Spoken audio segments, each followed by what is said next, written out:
This conference will now be recorded. Okay, so page 1046 is Parsha Teitze, when you go out to battle against your enemies. But in order to have the full context, let's turn back for a minute to 1038. That's Perek Chaf, Pasuk Aleph, chapter 20, verse 1, where also we spoke about going out to battle against our enemies. And there we learn Ki Teitze L'Milchama, we go to battle. B'ra'iti, you'll see all these things that are very, very frightening. Sus, rechev, horses, chariots, amrav mimcha, and a nation that is greater, more numerous than you. Don't be afraid, because Hashem, your God, is with you, the one who took you out of Egypt. When you draw close to battle, the Kohen will go there and he'll give a whole speech. Shema Yisroel, he'll say to the soldiers, you're going to a battle against your enemies. Do not be afraid. Do not be nervous. Do not be worried.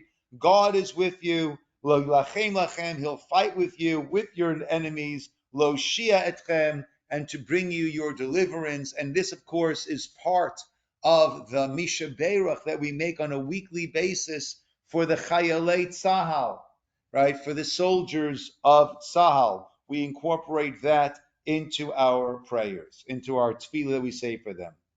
And then the Shotrim, Pasuk Hey, verse 5 say, oh, anyone who's built a house, right, but is not yet Chanacho, not yet left in there, go back home.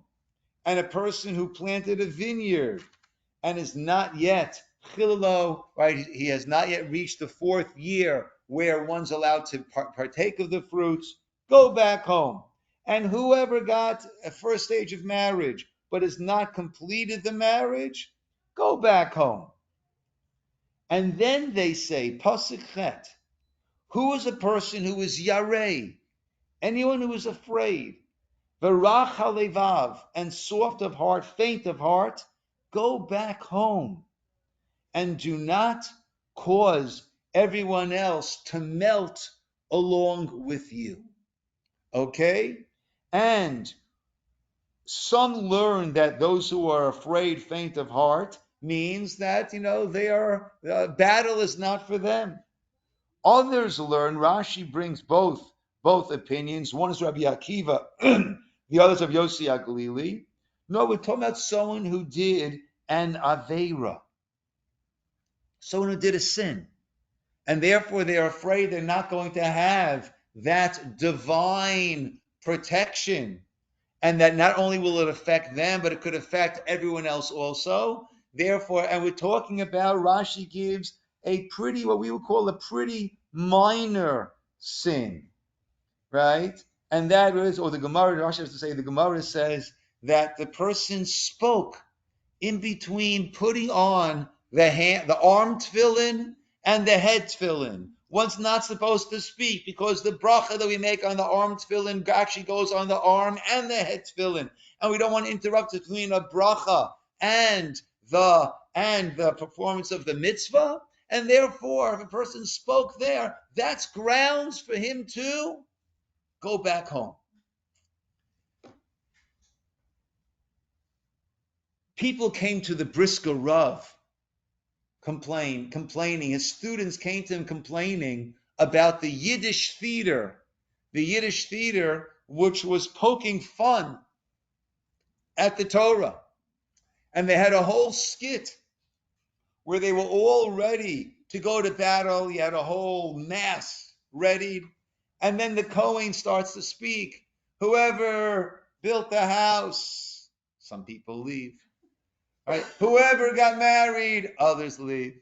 Whoever planted the vineyard, more of them left. Whoever's afraid, right? And in the end, they're left with one rabbi standing there, right? That was the Yiddish theater joke that they were poking at the Torah.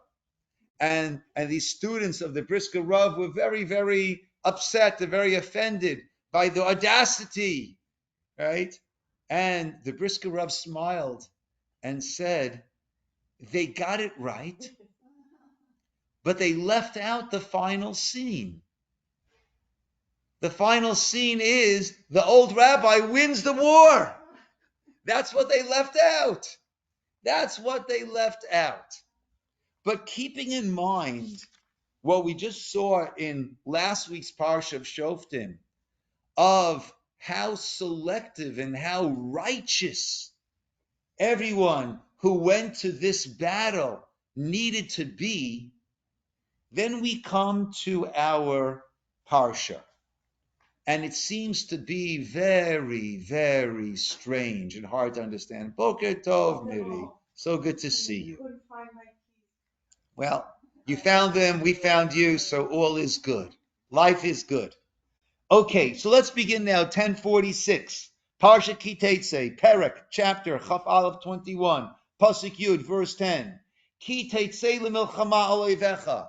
So now you're going out to battle against your enemies. And once again, the only ones left over here are those who have never done an Aveira as small as speaking, interrupting between the Tefillin Shel Yad and the Tefillin Shel Rosh. Unetano Hashem elokecha biyadecha, and Hashem, your God, will give these enemies into your hand. Vishavita shivyo, and you will take captives. V'ra'ita bashivya, and you're going to see amongst the captives Eshet Yefat Toar, a beautiful woman. V'chashakta ba, and you're going to desire her. V'lakachta l'cha li'isha, and you will take her for yourself for a wife. 1 second. Didn't we just say that it was just the old rabbi, the only one who was left? Right? We're talking about these tzaddikim. It's only the most righteous who were there. This is who we're talking to. And Rashi, in fact, says, Lo dibra Torah ela keneged yetzer hara. The Torah here is speaking, taking into account the yetzer hara, a person's evil inclination, a person's desire for lust. She'imein HaKadosh Baruch Hu matira, if God would not have allowed it, yisa'ena bi'isur, then she would be taken in a prohibited manner. Aval im nasa sofa liot sona. Okay, so what happens? And you'll bring her into your house. Vigilcha et rosha. What must she then do? Shave her head. Va'asta et siparneha, and grow her nails.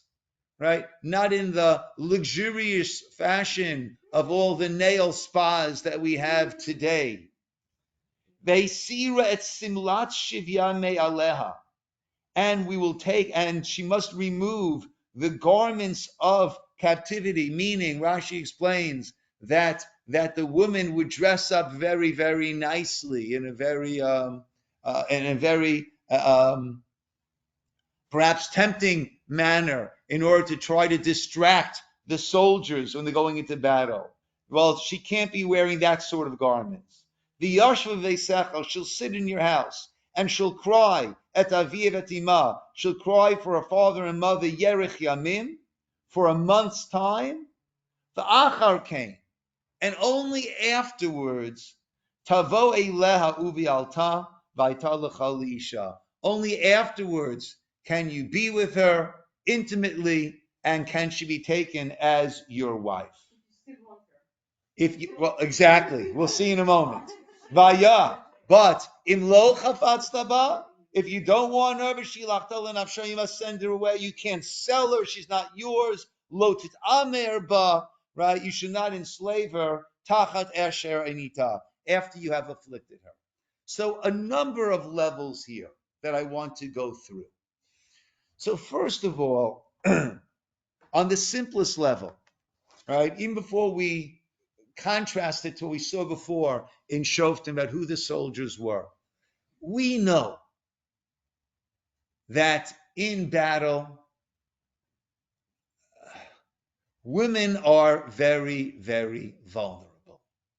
And women have been, for all the history of mankind over here, women have been taken advantage of when there are battles. Someone said to me, we every Shabbos we say a special tefillah for the hostages. So someone's asked me in the nusach, in the text of the tefillah, I say hashvuyim v'hashvuyot, right? The male and the female captives. So someone said to me, typically we just, right, if you just have male in the plural, in Hebrew, that encompasses both genders. So why over here in this tefillah are we saying shvuyim and shvuyot? Why are we spelling out the male and female captives? I said, look, I didn't write this tefillah, right? So I can't vouch for why it was written the way it was. But I said, but a thought that I have is that it's the female captives. In this case, the female captives are a lot more vulnerable. They have a lot more to worry about than the male captives. And that's how it's always been. So what the Torah is doing over here is making an allowance, meaning, as Rashi said, if it would not be allowed in a permitted fashion, it will be done, as it's often done, in a very brutal, prohibited fashion. So look what the Torah lays out over here. Okay, right? You can't be with her intimately. You can take her home, right?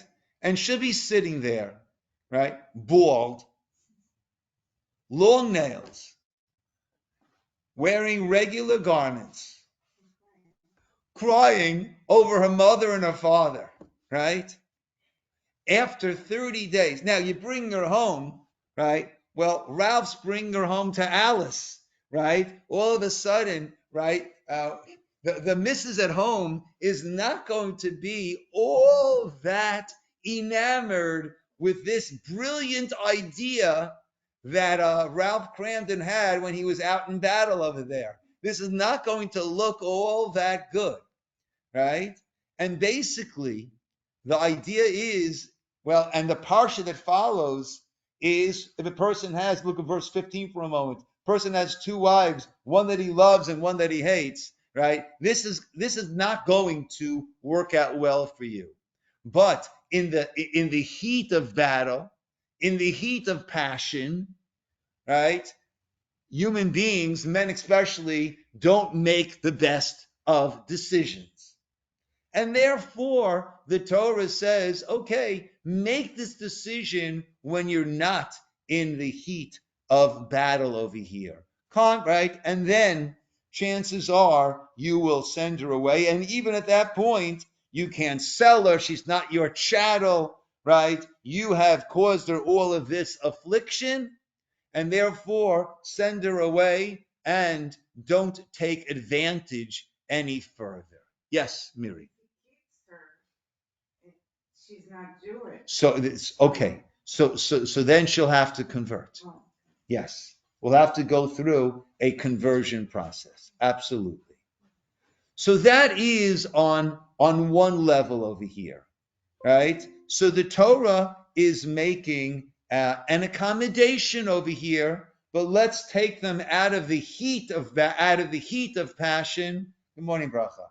And let's have them make a level-headed decision. And the hope and the prayer is the level-headed decision will be one to send her back home and keep on living life with your wonderful Eshes Chayil that you have at home.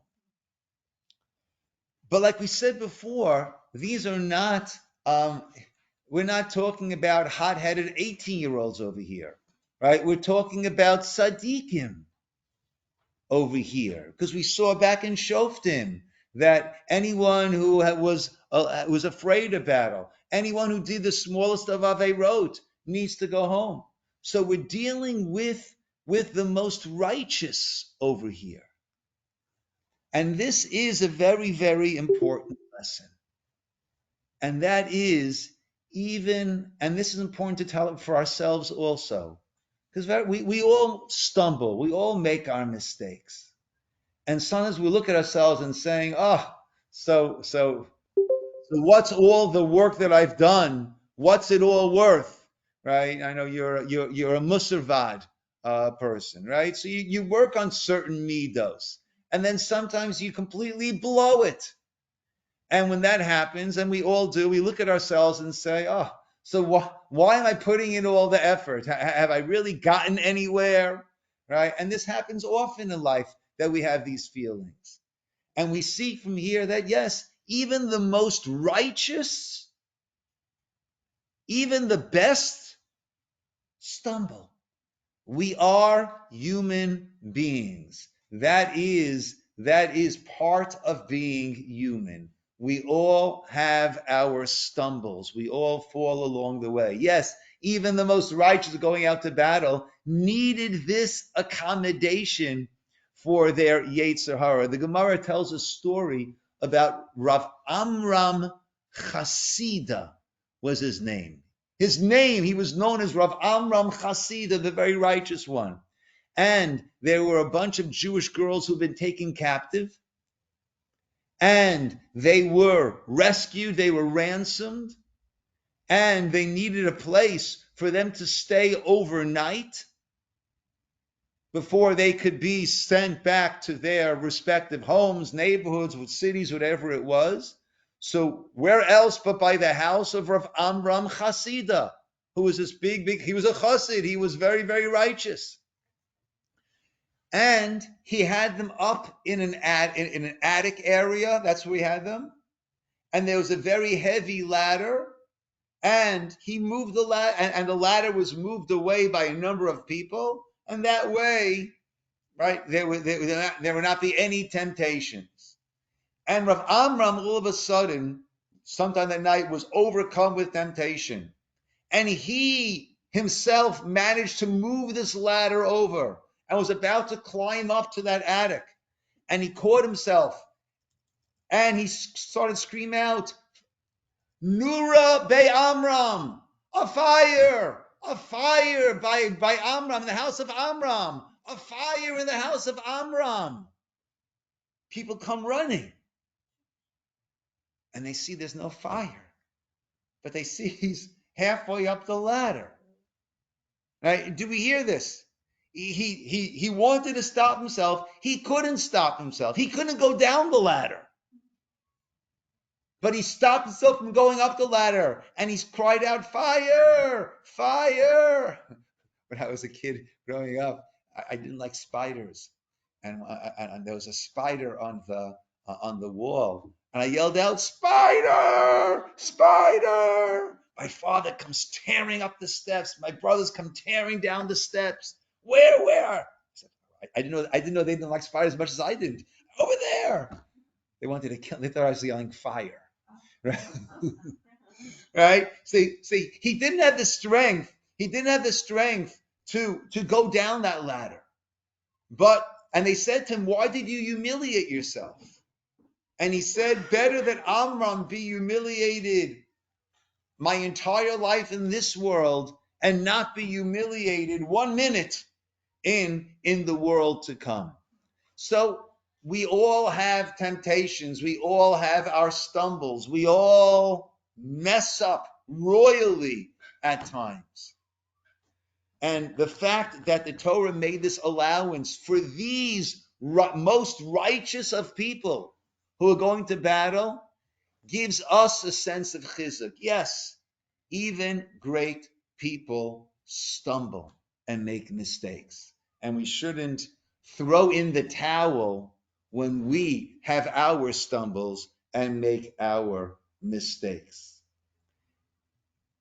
At the same time, here the Torah makes an allowance.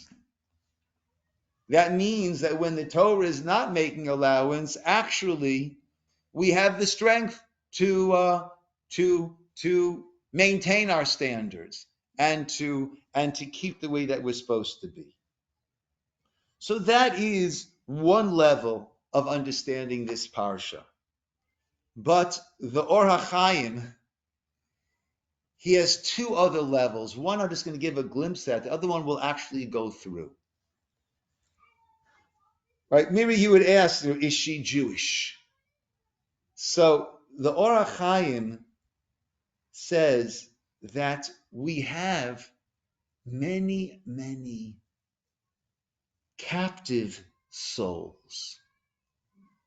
We have many, many souls amongst the nations of the world, amongst the non-Jews, that are holy souls, that are captive souls. And he points out, look at some of the most incredible Gerim, converts, that we have had, right? Number one on the list, who would you say is number one ger or gioret, hint, hint, on the list? Huh? Akiva wasn't a ger. He was an ignoramus. He was not a ger. Gioret, feminine. Root, right? The great-grandmother of King David. The great-great-great-great-grandmother of Mashiach. It comes from Ruth HaMoaviyah. If we have time to, we'll come to about Moab in our Parsha. Right? Moab is not allowed, the men are not allowed to enter into, even if they convert, will accept the converting, but they can't marry a regular Bat Yisroel, a regular Jewish woman. Why? Because they refuse to give food. They refuse to give food to us as we travel through. We'll come to that a little bit later. Ruth is a Moaviyah. Where does Ruth come from? Moab. Moab, that sounds like from father. Where did Ruth come from? The nation of Moab, which was Lot's oldest daughter, who slept with her father and named him Daddy's little girl. Right? Moab. Right? Imagine that. At least the other one named her Ammon, my nation. Right? But Ruth, Mashiach comes from Ruth. Who else does he list over here? Shemaiah and Avtalion, who you might not have heard of, but Hillel you've certainly heard of. And Shemaiah and Avtalion were the Rebbes, the Rabbeim of Hillel, the famous Hillel story that he couldn't afford to pay the guard the half kopek. That was the entrance fee to the Beit Midrash, but he didn't want to miss the shear, so he climbed up to the window there. I was listening to the shear. I ended up getting, snow came down. He was frozen over there. And the next morning they come to shul and they look up and they see a Demut Adam, the figure of a person, by the sunlight. And they bring him down and then Mechalel Shabbos in order to heat up some water, in order to make sure he stays alive. Whose shear was Hillel coming to hear? The shear of these converts, Shemaiah and Avtalion. Unkelis Hager in our Chumash. What do we have over here? We've got the Chumash, we've got Rashi, and we have Unkelis, the convert, his Aramaic translation. So we've had unbelievable people, and certainly here in Beth Jacob, we have unbelievable people, incredible people, such inspiration, who have converted and joined our nation. We have some who did it long ago, and people who never dream when they come to shul that, she's a convert, he's a convert. They never dreamed that.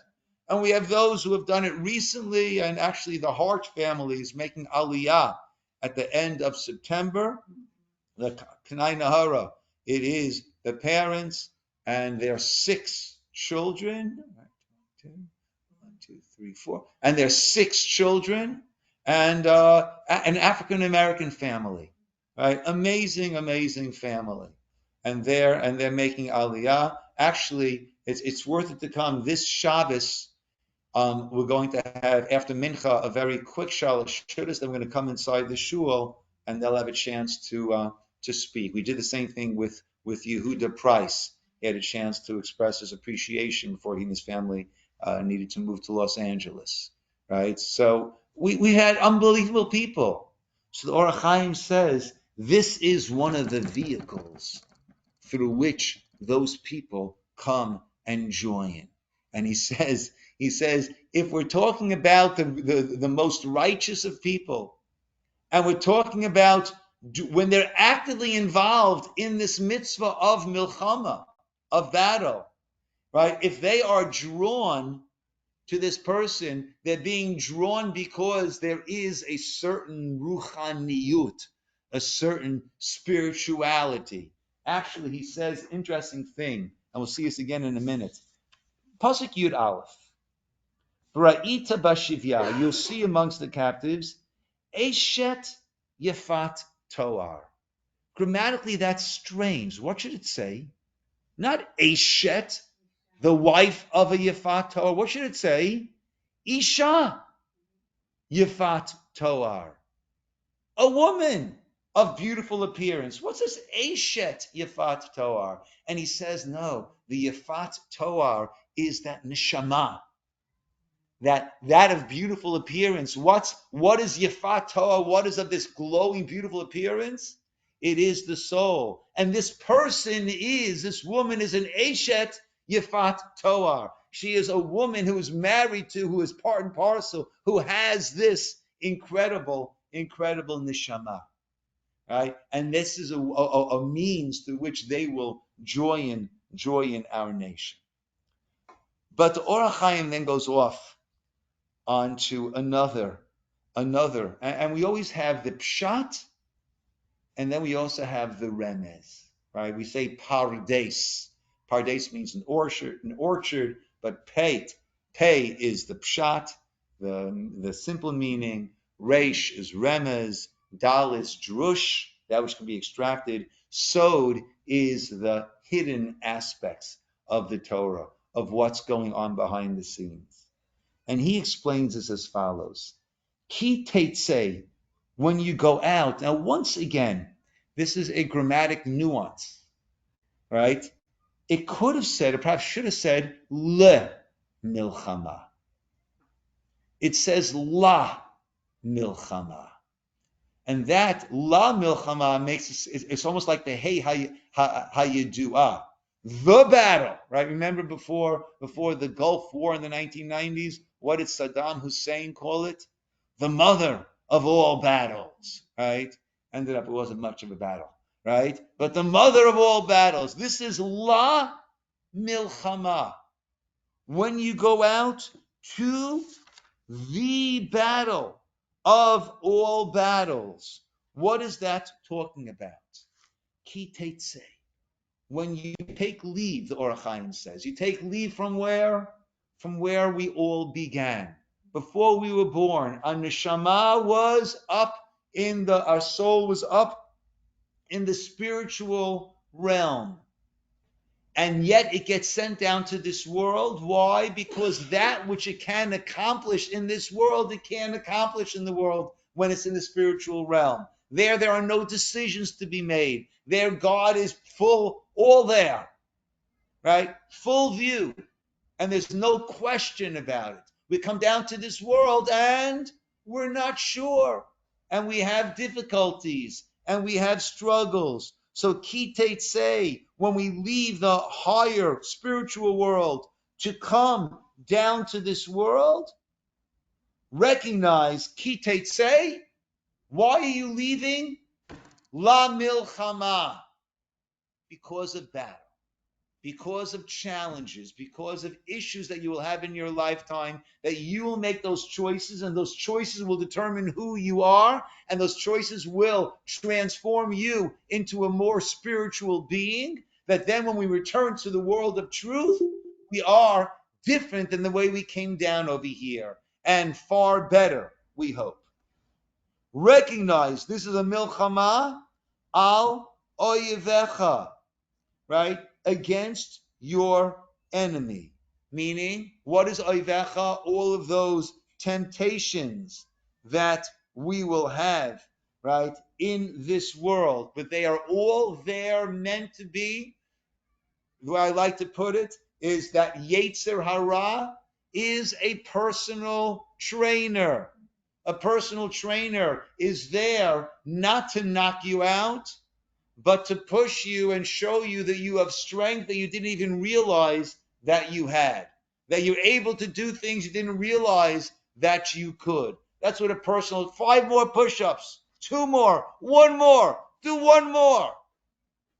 And all of a sudden you see that there's strength there that you didn't realize that you have, but you do have.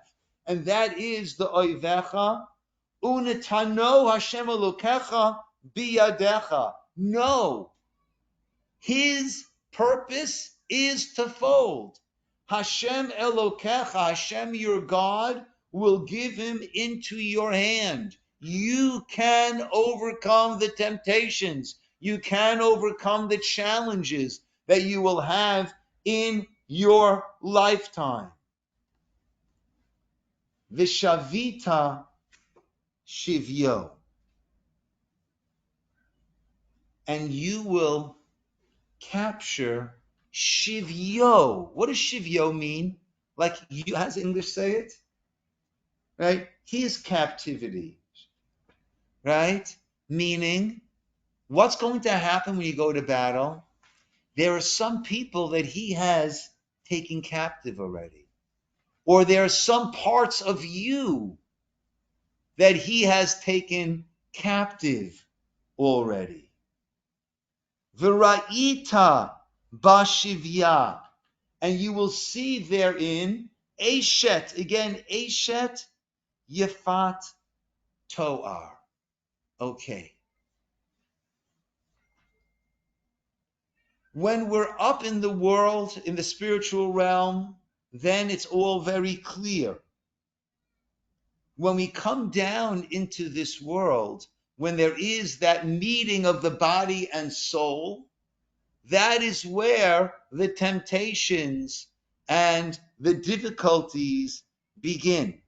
So there is this Yefat Toar, this neshama is beautiful, it is pure, but there's been this Eshet Yefat Toar, right? It's had these marriages, it's had these alliances, it's had these connections, which have sullied it, which have taken away its glow. And you realize that. V'chashakta ba. And you're going to want her. You want to bring back those different people. You want to bring back those parts of yourselves to correct that, to elevate that. So what do? Isha. And you want to take her to you as a wife. You want to have her fully, to have that neshama fully cleansed, fully pure again, without the turns that we've made in life. What do you have to do? Vaveta, Pasuk Yud Bet 12, El Toch Beitecha. You have to bring her, right, into your bayit, right? The bayit, the body is called the house. So you've got to have this uniformity, this proper alignment of body and soul. The gilcha et rosha v'astat siparneha, the hair and the nails, those all are, in a Kabbalistic sense, referred to the motarot, all the extra things that in life, the things that we often can do without. So we need to cleanse ourselves now of all of these things which had distracted us. Vehisira et simlat shivya, and take off those garments of her captivity, those trappings of when the soul was under the control of this Yetzer Hara. V'yashva b'beitecha, and then she can sit there in your house. Ubachtat avia v'tima, avia, the father, crying for the father, that's Hashem, for the distance that we create between us and Hashem. Ve'etima, the mother, that's a reference to Knesset Yisroel, our destiny as part of the Jewish people. And we'll do that Yerach Yamim, for a month. Guess which month he says this is referring to? The month of Elul. This is the time to go through all of that. The Achar came, and afterwards, Tavo Eleha, then you will be with her. Uvi Alta, and you'll be with the body and soul can unite in the most intimate of ways. V'haita lecha liisha, and then she will be for you your wife, so to speak. That neshama will be with you for all eternity. As he says, it'll be for you, right? Who gam liyom hatchia, also at the ultimate time of tchiyat hametim, of the resurrection of the dead, then that neshama will be able to return into that goof, into that body, and bring it up and up and up and up. Yes, Mary. Yeah, you talked about Eshet, and I thought maybe she's Eshet Mishu. Meaning what? Maybe she belongs, she married to somebody, and that's why it's Eshet. And not Okay, so yes, lahalacha, going back to the most pshat level, right? And the Or Chaim addresses that, right? Even if she is a married woman, right? Even if she is a married woman, we still have this allowance, right? Again, only speaking against this Yetzer Hara. But yes, that is the pshat. That's a simple level. As Or Chaim says, if that's all it meant to say, let it say Eshet Ish, right? Why didn't it say that explicitly, right? But he says, but so we have that pshat level, but we also have this whole Eshet Yifat Toar, the one that is married, that is part and parcel of this Yifat Toar. That also brings up the other question. Just one second. Let's just finish up though. Vaya im lo chafatzta ba, right? But as Or Chaim says, but the Pasuk says, and if you will not want to cleanse her, you will not want to take these steps, then what must you do? Right? Vishilachta linafsha. He says nafsha is back to her soul. Where was she hewn? Hewn. Never pronounce it right. Where was she hewn from? From a Kodesh Baruch Hu, from God. You sent her back to where she had come from. You send that neshama back. It'll go back to the place where it came from, right? You can't lotin karena bakasef, right? Literally, you can't sell her for money on the simple level, but the Hebrew word for money, kesef, has a number of meanings, right? Money, silver, but also lichsof is to want, to desire, right? So don't sell her for your desires. Don't sell her away. Don't bring her down. Lotit amreba takad asher inita. You've caused her already you've caused your neshama, your soul, pain already. Don't cause any more pain. Right? But ideally, we have this marriage of Haital L'chal Isha. She will be to you as a wife for all eternity. So we have over here the simple level, the base level that this is talking about. But then we also have when we leave, this would be more of the remez level or the sod level. Ki Teitze, when you leave for that battle, and that is when we come into this world, right? There's a teaching that there's a malach, an angel that teaches the child, the embryo in the womb, right? The entire Torah, and we come to this world, we forget it. And the way I understand the Gemara, that teaching is, we understand the whole Torah, meaning we have a full, clear view of the true spirituality that exists. But once we enter into Olam Hazeh, then we we have this amnesia, and now we've got to fight it and create. We've got to fight for it and create it for ourselves. Yes, Janet. So from Mary's point, what if this woman also had children? And now you've taken her and her children are abandoned. Yeah, yeah. It's certainly a tragic situation, right? What we discussed earlier Can the is woman refuse to? it doesn't seem like she has a say. Okay. At the same time, right, we discussed earlier how throughout human history, wartime has been a brutal time, right? When the Germans were going through Russia during World War II, and when the Russians then were going through Germany afterwards on the rebound over there, right? The soldiers weren't asking, oh, ma'am, are you married? Madame, do you have children? Right? It was brutal. And that's what happens in battle. And what the Torah is legislating over here is, right? Again, the concern being that if there is no permitted path, then people resort to not the best of behaviors. So there is a permitted path over here, and he can't be with her intimately until after this whole process. So that's what I'm talking about. At the end of the month, she still couldn't say no. I don't want Correct. to be right. Correct. Okay. Right. But at the same time, right, with her bald, crying, stepping over, right, stepping over every time you need to get to where you need to get to, right?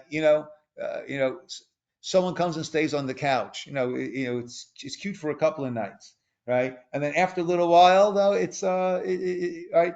So that's what is being instituted over here, What if the right? current wife refuses? Says Hmm? no. What if the current wife? We mentioned that also. I know. I'm sure the first wife is not going to be all that thrilled with this brilliant idea that her husband had while he was out in battle. Yes, Jenny. I just had a thought while Rabbi reading this, that with the Yetzer Hara, if you can delay the Yetzer Hara, you get a different perspective. 100%. So here, you have the Yetzer Hara, and it's very strong. It may have to do with anything, just like mashal. And you see in this particular case, the shaved head and the nails, and obviously becomes old very quickly. And that's sort of, you can just put it off for long enough, maybe you can. Yes. That is a yeah. And Right, Jenny's saying is very true. Whenever we have a temptation, it's always good if we could delay it a little bit. up to 10. Sometimes if when I tell you, I myself try to do this. If I'm going to be hitting the snooze button, right? That's why I say, look, I really need more sleep. I really need more sleep. And it's easy to say that when you're laying there in bed, trying to find the snooze button. So what I try to tell myself in those situations is, you know what? Get up, use the restroom, brush your teeth, and then decide. See, if you're really still that tired, then go back to bed for another half hour. If you're not, then, right? So always, if we can delay it a little bit, right, then it loses some of its allure, some of its luster. Yes. I'm still thinking about if she's married or not, but it doesn't look to me that she is married. Because if she's married, after a month, you can have her as a wife. But you can't have her as a wife if she's married to someone else. So it doesn't look like the Torah is not going to say you can marry her when she's already belonged to someone. I'm not sure. I'm not If she's sure. not Jewish, then. Yeah. Yeah, depends. Yeah, depends Yeah. who is she married. That's Yeah. not considered. Yeah. Well, we're not talking about a Jewish woman over here. Yeah. Is this Right. a mass conversion or something? And this is almost like this would be a almost like a forced conversion. That's what will be at the end. Yeah. Yeah. That's why I'm Yeah. asking at the end of the month, can she refuse? And then this brings up so many other concerns.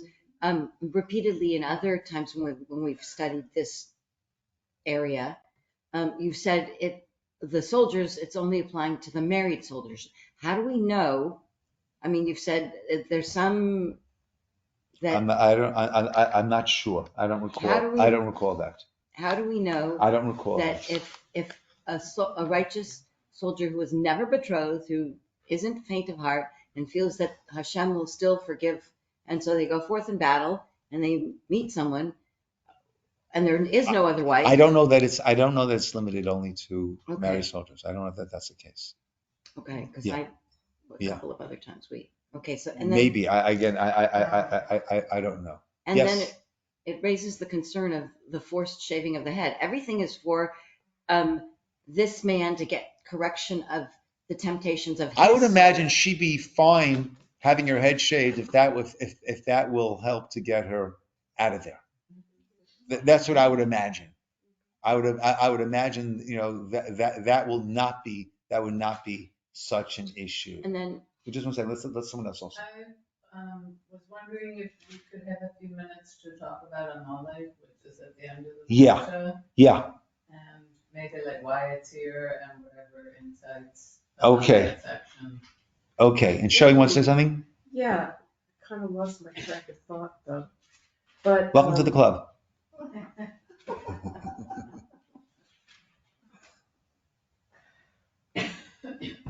But did you say that if he still desires her after all of this, and she becomes his soulmate? On one level, on another level that the Orach Chaim is working is that these are the holy souls that join up with the Jewish people. Yeah. What about the wife? He already has a wife, right? Well, keep in mind that we're talking about a time where men could have more than one wife, and I'm sorry.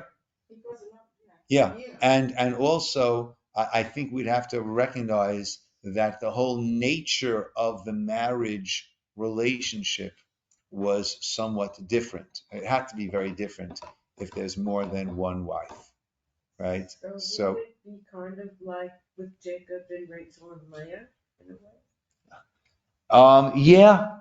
Yeah, and that's why the very next parsha, right? We just take a minute. The very next paragraph on page 1046, right? What does this sound like? Verse 15. Ki tiena le'ishtei nashim. A man will have two wives. Ha'achat ahuvah va'achat snua. And one is loved and the other one is hated. The only place in the entire Torah that we find the term snua by a woman is how Leah felt, right? V'yoda and there'd be children. And the oldest son was to the one that was hated. Does this sound familiar to you? Right? That's exactly what happened with Yaakov, Rachel, and Leah. He can't push forward the Bechor as the Bechor, the child of the Ahuvah. Who was that? Yosef, the son of Rachel, right? So this should sound very familiar and let us know exactly where these things, right, can lead to and do lead to. Yeah. Yeah. So let's jump to 1054. A little time we have left over here, which is what Judy brought up. Lo yavo. Oh no, I'm sorry. 1052. There we have no. Okay, so 1054.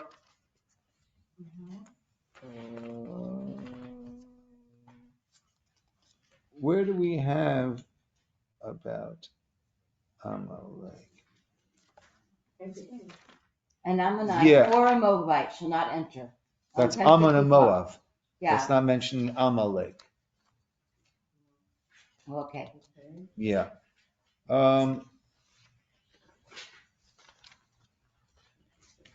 Judy, you were asking about the very end where we have Amalek, about Amalek entering the Kal or Amalek's battle against us? About the commandment to remember Amalek. Okay, so let's go to there. 1066. Zachor eit asher asa lecha Amalek b'derech b'tzeitchem mimitzrayim. Remember that which Amalek did to you, b'derech, on the road, b'tzeitchem mimitzrayim. Amalek was unique. Other nations were afraid because we were coming through their land to their land, and therefore they had a legitimate concern and fear. Amalek is this unbridled, unhinged hatred, right? And there are vestiges of this certainly in our world today, right? Where you've got rampant anti-Semitism, where there are no Jews left, right? Where you have this unhinged, right? This unhinged, the Jews this, the Jews control this, the Jews, it's like, whoa. Zechor eit asher asa lecha Amalek baderech, when you were on the road. This was not going, you were not going against them, you were not going through them, you were not going toward them. B'tzeitchem mimitzrayim. And when did they pounce? When we were most vulnerable. On the road. Asher karcha baderech. That they appeared, happened upon you. On the derech, v'yizanev bicha kol hanechashalim acharecha v'ata ayef v'yageya. When you were ayef, when you were worn out, v'yageya, weary, tired, worn out, v'lo yarei elokim. The way Rashi learns it, they did not have the fear of God. Everyone else, right? That's referring to Amalek. Right, we say in the Az Yashir, everyone else trembled and heard, but they had this unhinged animosity, hatred, and it was, right, on a deeper level, Amalek has the same numerical value as Safek. Safek means doubt, meaning that Amalek is that force that is always looking to plant the doubts in mind and to remove God from the picture. And as we know from our greatest adversary, from a Hitler, that he viewed the Jews as having inflicted upon humankind two terrible, terrible afflictions. One, circumcision, the affliction on this body, and two, conscience, an affliction on the soul of a person. So Amalek, nowadays we don't know who Amalek is, and right, there are many who are acting in an Amalek fashion, but there's none to whom we would give the halachic status of Amalek to. And what we need is to work on removing, to the best of our ability, the Amalek that is inside of us, which are the doubts, those doubts that push us away from doing what we know we should be doing, and the Amalek in the world that look to fight against the Jewish people and fight against God over here. Still, the way the Torah states it, you shall wipe out the memory of Amalek from under the heaven. You shall not forget.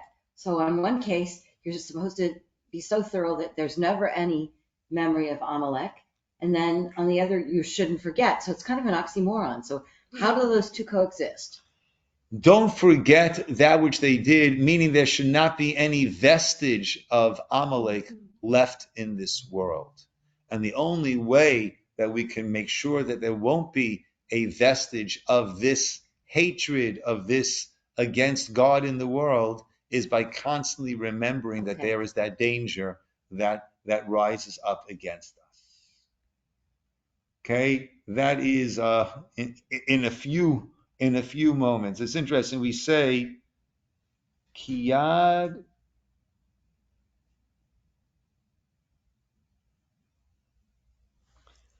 earlier on when we had the actual battle of Yehoshua going up against Amalek. 1 second. Is that when Moshe was raising his hands and praying and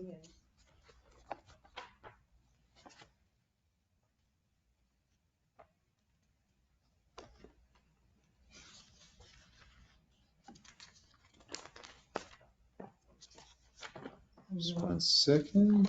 Where's that? Didn't kill Amalek. Remember the one that didn't kill Amalek?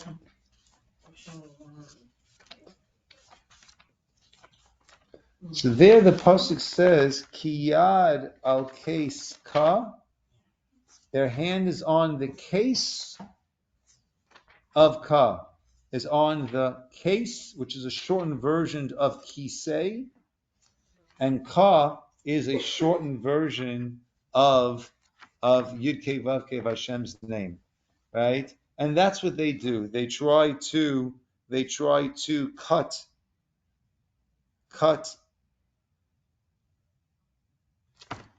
us off our connection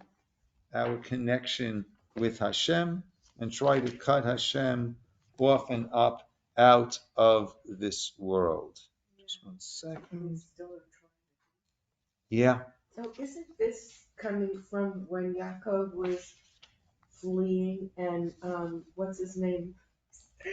The Malach, Son had promised his father, Eliphaz. yes, that he would kill Yaakov. And doesn't that all come from there? Well, Because Amalek was a descendant. Amalek was the son of Eliphaz, which was the grandson. Yeah, at the end of Bishalach, that's what it the was. whole crazy Yeah. with the marriage and birth and all of that. Right, but let's just finish it. Go back to page 392 for a moment. At the end of Bishalach, Perek Yud Zayin, Pasuk Yud Daled. This is after the battle against Amalek. V'yom Hashem al Moshe, Hashem said to Moshe, Ketov zot zikaron b'sefer, write this down as remembrance in the sefer. This simon, place it in Ba'aznei, in the ears of Yeshua. Ki macho emche et zecher Amalek. I will surely erase the memory of Amalek mitachat hashamayim, from beneath the heavens. Right? Hashem is saying that I Hashem was speaking, right? Will ultimately erase the memory of Amalek.